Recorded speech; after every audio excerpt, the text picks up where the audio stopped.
നിങ്ങളൊരു പുതുതായിട്ടൊരു Amazon selling തുടങ്ങുന്ന വ്യക്തിയാണെങ്കിൽ നിങ്ങൾ 2 ഫേസിലൂടെയാണ് കടന്നു പോകുക. Number 1 start phase, number 2 grow phase. Start phase എന്ന് പറഞ്ഞു കഴിഞ്ഞാൽ 5 സ്റ്റെപ്പുകളിലൂടെയാണ് നിങ്ങൾ കടന്നു പോകുക.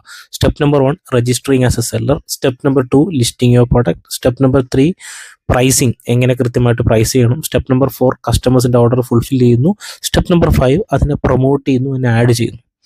ഈ ഒരു പ്രോസസ്സിലൂടെ നിങ്ങൾ കടന്നു പോകുമ്പോൾ നിങ്ങൾ ഒരു ആമസോൺ സെല്ലർ ആവുന്നു.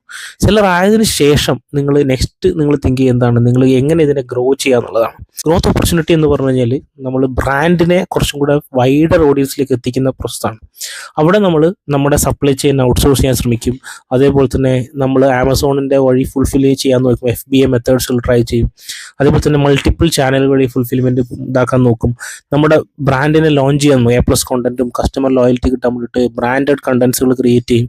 അതേപോലെ തന്നെ വീണ്ടും അഡ്വർടൈസ്മെന്റ്സ് കുറച്ചും കൂടെ എക്സ്റ്റൻസീവായിട്ട് ചെയ്യും. B2B സെയിൽസ് സ്റ്റാർട്ട് ചെയ്യും, ഗ്ലോബലി സെയിൽസ് സ്റ്റാർട്ട് ചെയ്യും. ഇതൊക്കെയാണ് ഗ്രോ ഫേസുകൾ കംപ്ലീറ്റ് ആയിട്ട് വരുന്നത്.